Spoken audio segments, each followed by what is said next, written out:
Welcome back to the Crime Index. Today we're looking into one of the most haunting missing person cases in British history. A case that began on a warm July afternoon in 1986 and has never really left the public's mind. This is the story of Suzy Lamplugh, a young, ambitious estate agent who vanished in the middle of a workday, leaving behind a mystery that has remained unsolved for nearly 4 decades. It's a case built on tiny fragments, unanswered questions, and a trail that went cold almost as soon as it began. To understand what happened, we need to go right back to the beginning, to who Suzy was, what led to that appointment, and why this investigation has stretched across generations. Suzy Lamplugh was 25 years old, living in Fulham and working as an estate agent in West London. She was energetic, social, full of life, and genuinely passionate about her job.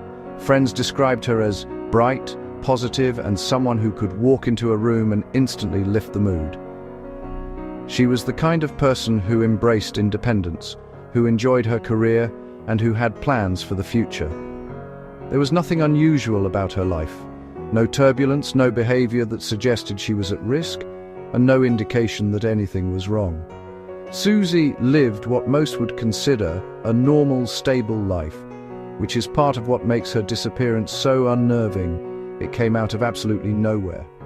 It was Monday, the 28th of July, 1986, a warm, calm summer's day in London. Suzy arrived at work like she always did. She chatted with colleagues, made calls, organized viewings. Everything about her morning was ordinary. But shortly after lunchtime, Suzy signed herself out of the office.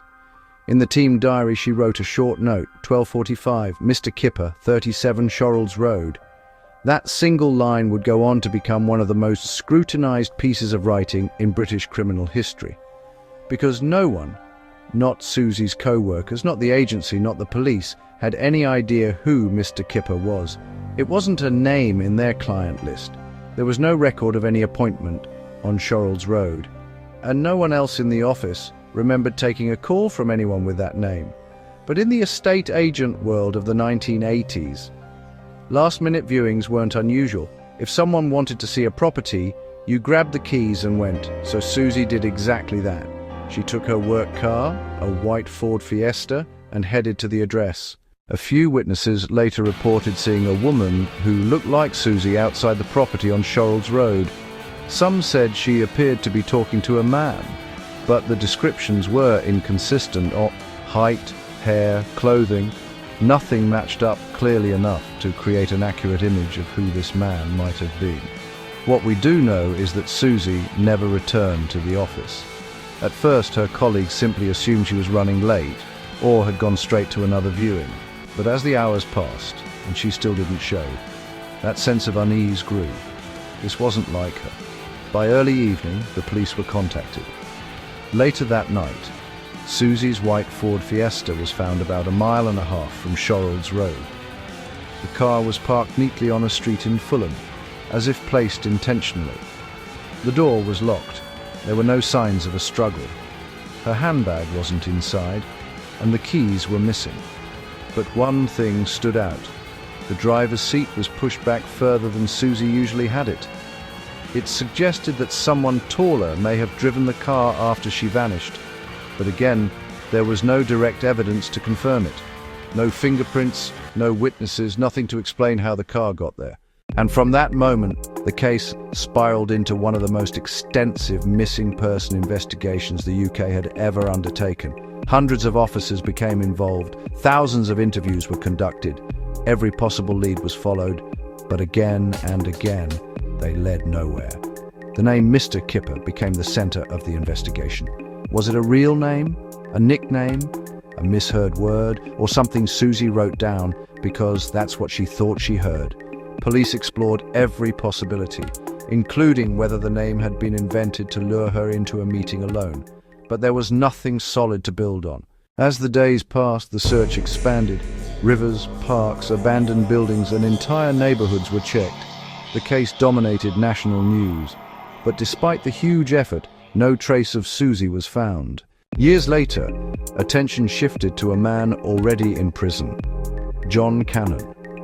Cannon had a history of violent crimes against women. Several investigators believed he might have been in the Fulham area around the time Suzy disappeared. Some witnesses even reported that the man seen speaking to Suzy looked similar to him. Cannon denied any involvement. In 2002, the police took the unusual step of publicly naming him as their prime suspect. But without physical evidence, they couldn't charge him. Searches were carried out, including digging at a property in the West Midlands years later, but nothing was discovered. To this day, Cannon has never been formally linked to the case. Suzy's disappearance devastated her parents, Diana and Paul Lamplugh. But instead of retreating, they channeled their grief into action. They created the Suzy Lamplugh Trust, a charity dedicated to personal safety, which is still active today. Their work has influenced safety policies across the UK and helped countless people avoid dangerous situations. Although they never learned what happened to their daughter, their legacy continues to protect others. Today, nearly 40 years later, Suzy Lamplugh's disappearance remains one of the UK's most enduring mysteries. No body, no confirmed sightings, no definitive suspect. The case is still open. Police occasionally review new leads, but so far, none have provided the breakthrough everyone hopes for. It's a case that lingers, not because it's dramatic, but because it's quiet, ordinary. A young woman doing her job on a summer afternoon and then gone, without explanation, without answers. Suzy Lamplugh's story is heartbreaking, not only because of the loss itself, but because of the silence that followed. A life cut short without answers. It's a reminder of how fragile everyday routines can be and how one moment can change everything. If you found this deep dive helpful and want to see more cases like this, make sure you subscribe to the Crime Index.